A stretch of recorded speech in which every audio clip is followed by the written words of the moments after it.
Mas, cara, é isso. A imagem tá aí na tela, né? Culpados pela temporada ruim do Flamengo. E só pra finalizar meu comentário, eu acho que sim, cara. Na minha opinião, só existe um setor que deve ser cobrado por essa temporada ruim do Flamengo e ele se chama a diretoria. E aí vocês podem pensar, pô, Arthur, mas e os jogadores e os treinadores? Pô, ambos também vivem maus momentos, né? Mas eu acho que todos esses estão ali por conta do trabalho porco de Landim e diretoria. De É. Marcos Braz, de toda essa galera que finge fazer alguma coisa pro Flamengo e não faz. E é bom deixar claro que a diretoria conseguiu o que ela queria, tá? Que era transformar o Flamengo em uma empresa. Porque hoje no Flamengo só se fala de receita, só se fala de orçamento, só se fala de déficit, só se fala dessas coisas. O Flamengo nunca fala sobre futebol. A essência do clube, o que fez o Flamengo ser o Flamengo, infelizmente está em segundo plano agora. E eu digo aqui com certa tranquilidade, hoje o Flamengo não se encontra mais na sede do clube, tá? O Flamengo está espalhado pelo Rio de Janeiro. Tá nas favelas, tá nas ruas, tá no barzinho com o senhorzinho que vai conversar sobre o jogo. Mas o Flamengo não tá mais na sede do clube. Porque lá dentro existem pessoas que fingem ser o clube e que não agregam em nada. Hoje, para a diretoria, é muito mais importante ser rica e pagar de bem-sucedida do que ter propriamente um time e um ideal. E tem uma frase que eu gosto muito, eu acho que se aplica muito ao Flamengo nesse momento. Tem gente que é tão pobre, mas tão pobre, que a única coisa que tem para oferecer é dinheiro. Então, isso tudo, para mim, levou à pior temporada da história do Clube de Regatas do Flamengo. E é complicado, né? Porque quando o Bandeira era presidente, muitos se criticavam porque ele não entendia nada de futebol, né? E tal. Só que os frutos colhidos pela essa diretoria foi por conta da ótima gestão que o Bandeira de Mello teve antes dessa atual diretoria assumir, né? Sim. Tal. Então, eu acho que também é um tapa na cara do torcedor que criticou o Bandeira quando ele era presidente, falando que ele não entendia nada de futebol, só sabia de gestão, que montava elencos ruins e etc. Tal.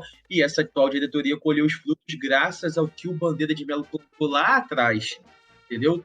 Times pitados que brigavam para cair, mesmo assim, como a Copa do Brasil, Jaime de Almeida, Hernanes, Elias, etc.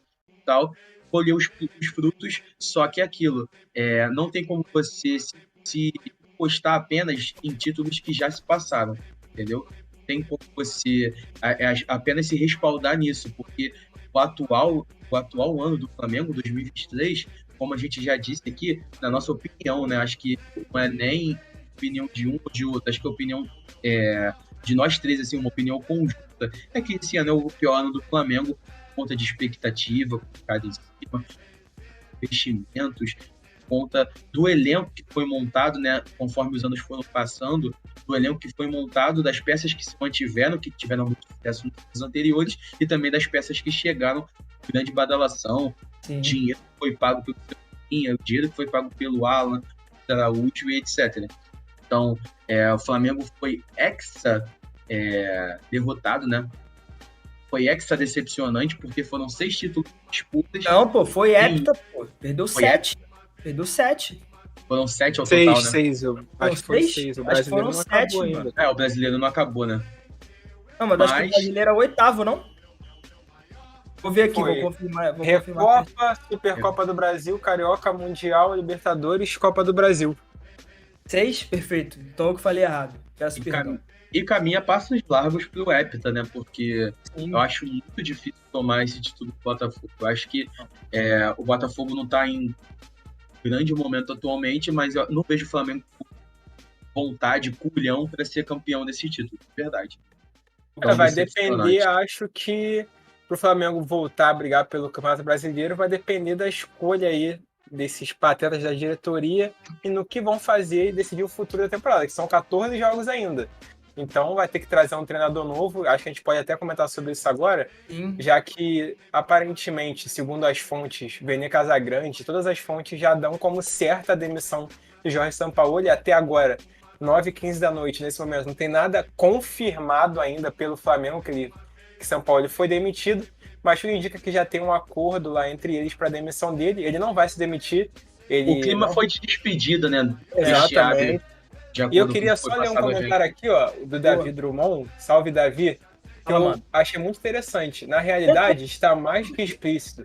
podem me chamar de louco, mas desde a chegada de JJ em 2019, essa diretoria não teve planejamento. Todos os títulos ganhos foram na sorte em um time da liga. Nada foi planejado. Acharam que sorte sempre está do nosso lado e contratar qualquer técnico sem um planejamento. Excelente, exatamente isso. Cara, até o JJ não foi planejamento, agora, cara. Eu ia falar até o JJ não foi planejamento. O planejamento do Flamengo foi com o Abel. Com o Abel Ferreira. Com o Abel Ferreira não, desculpa. Com o Abel Braga. O JJ não estava dentro do planejamento. O JJ veio para o Brasil para comandar alguma equipe, mas os times que foram cotados para ele comandar foi o Vasco e o Atlético Mineiro. Sim. Só que nessa dúvida e tal, dos times, se ia contratar ou não, o salário dele era alto e tal, ele acabou indo pro Flamengo e aí aconteceu o que aconteceu, né? Tal. Então, tipo, desde 2019, a diretoria acaba contando com a sorte. Só que a sorte acompanha os prudentes e a diretoria vem sendo imprudente durante muitos anos. Foi campeão em 2020, foi campeão também da Libertadores no ano passado na Copa do Brasil, mas foram acasos, né? A gente não pode falar que isso foi planejamento. Foram acasos. Abel Braga deu errado, veio o JJ e conquistou o que conquistou. Aí depois, 2020, dá errado mais uma vez o planejamento com o Domenech, o Rogério Ceni vem e consegue conquistar o brasileiro. E aí depois outro acaso da vida, que Paulo Souza era o técnico cotado, era telão no CT, e periri, pororó, e treino específico, e todo mundo almoçando junto, mas aí no final Paulo Souza também é chutado, Dorival vem com desesperança por parte dos torcedores, já que era um técnico que não tem toda aquela badalação, e no final de tudo é campeão da Copa do Brasil e da Libertadores. Então, tipo, planejamento é algo que não tem desde o JJ. Mas ainda pulou um ano, que é 2021, porque o Rogério Ceni começa, o Flamengo eliminado pelo Racing na Libertadores, ele cai, e aí chega o Renato Gaúcho. Não, foi ao contrário, não? Foi ao contrário, eu acho. O Renato perde... O Rogério Ceni perde em 2020. Porque o ano foi meio maluco, 2021. Foi. Por causa da pandemia. Por isso que eu me enrolei aqui, mas foi 2021 mesmo.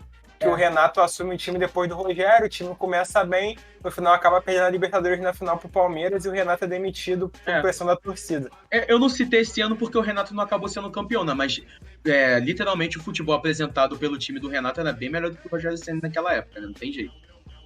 Perdendo aquele detalhe, né?